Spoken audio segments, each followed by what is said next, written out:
Jordan, so I don't have to remind you, your run defense against Kansas wasn't good, but this past week it was outstanding. So different scheme certainly, but I mean, you guys just play that much better. What was the difference? Yeah, I thought we just played to what we're capable of doing, and yeah, I mean the scheme has.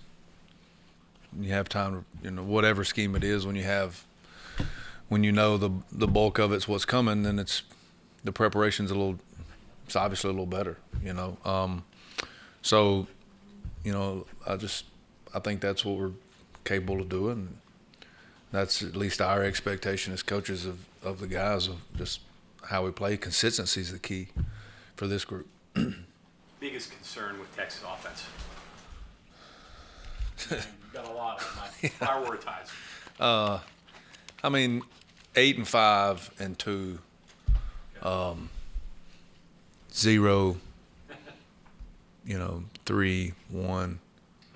I mean, it's 0 through 10 if you want to. 4. I mean, it's skill wise, they're as good as anybody. I think, in my opinion, I think 5 is probably the best, if not the best, and one of the best running backs in the country. And I think 8 is one of the biggest deep ball threats in the same light, or one of the best deep ball threats in the country. The kid can fly. So, other than that, I mean, Coach Sark just does a great job of stressing you and formation you and motion you and getting you in situations. So to say it's a challenge is an understatement.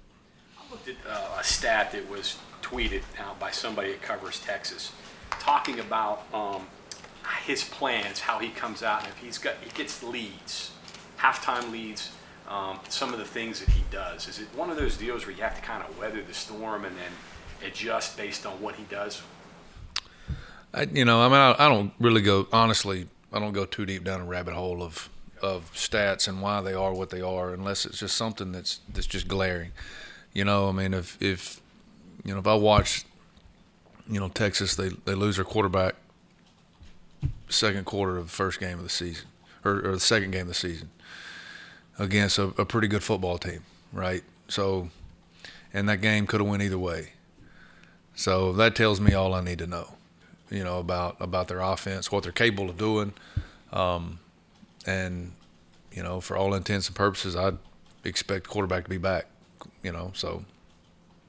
Did anything jump out at you watching their film in terms of what they did in that Alabama game and how well they played defensively, et cetera, and then comparing that to last week and giving up so much to Texas Tech? Is that just a difference of games, or is that something that you can see and say we could maybe do that as well? I mean, I think they played hard and they made plays. They played hard and they made plays early in the Texas Tech game. So they obviously have that ability. Why it didn't show up later on against Texas Tech, I really don't know. But the thing that we've got to focus on is what they're capable of doing, and that's what they are. I mean, they're explosive, they're fast. I mean, and just playmaking ability at almost every skill position. So, that's where our focus is. I assume this is a Texas team that's typical in having speed. How do you neutralize speed?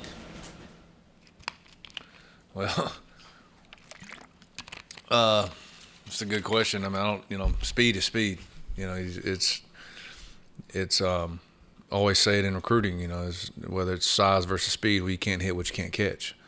But I think for Texas in particular, it's the ability to create space with the speed. That's what gives you the issue.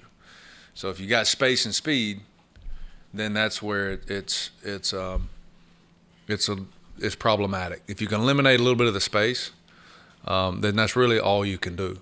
Or in the front of the defense, try to get the speed, stop before it gets started with the running backs. And other than that, that's the only way I know how to deal with speed.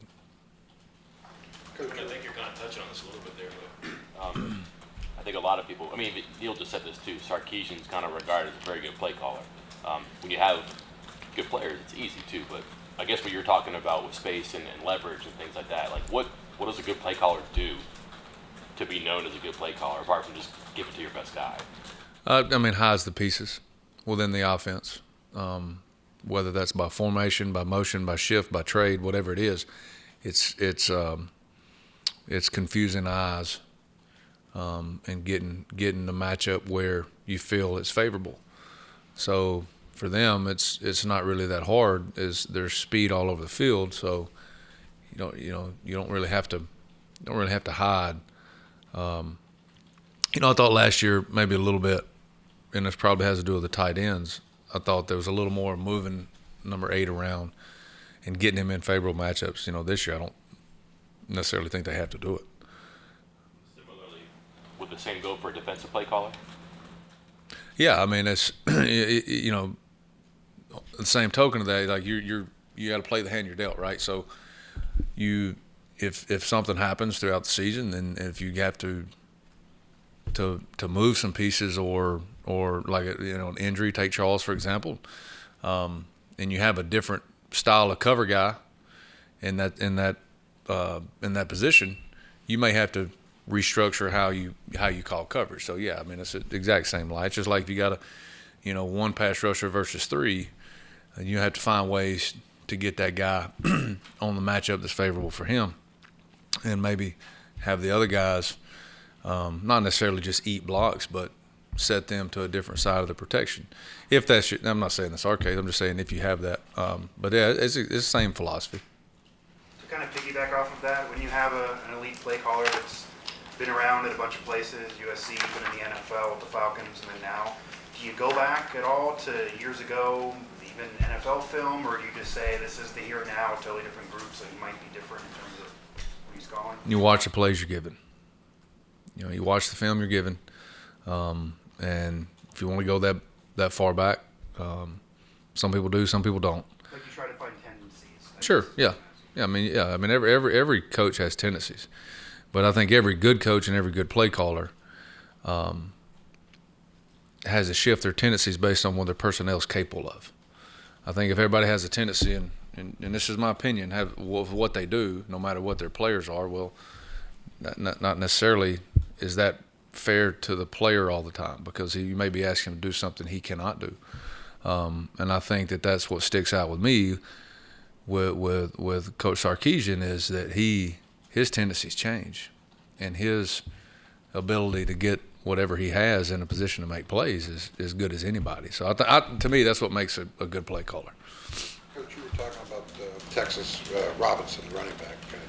I mean, as a defensive guy, I mean, you probably have your idea of what it means to hold someone in check or contain a guy.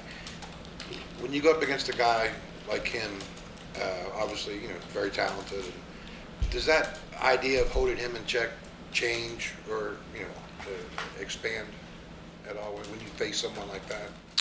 I mean, yeah. I mean, the issue is you can only hold so many people in check, so you have to try to decide what is best for going in. What's the best plan to obviously win the game? But there are times and situations and that you can say, hey, right here, where those same tendencies come back, whether it's based off personnel formation, down and distance, hash, fill zone, whatever it is, those tendencies still come back. So you may be able to do that in situational football a little more against a team like this, where in this we're expecting this, 5 here, 2 here, 8 here. So that's the best you can do, honestly. Aubrey Burks is back in the lineup this week. How important is it that he's there, and how well is he playing? Yeah, I mean, Aubrey's had a great spring. We talked about him in the spring, talked about him in the summer, kind of stepping into that role of even as a young guy being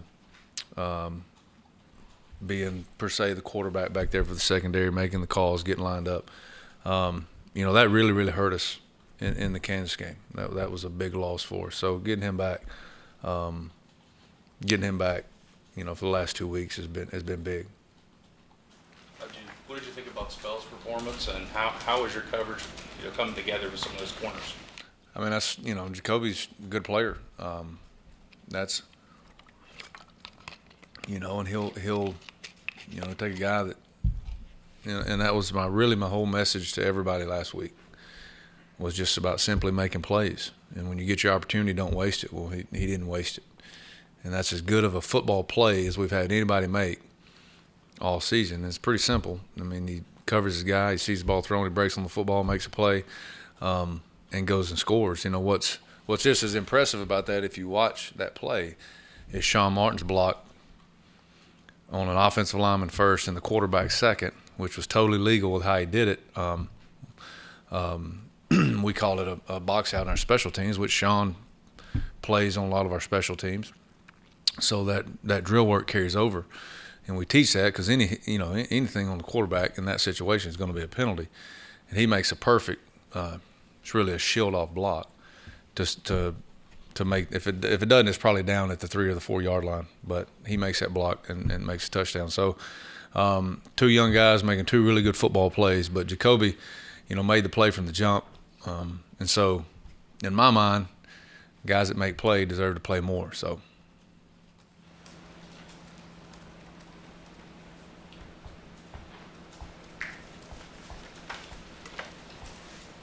That it? Thank you.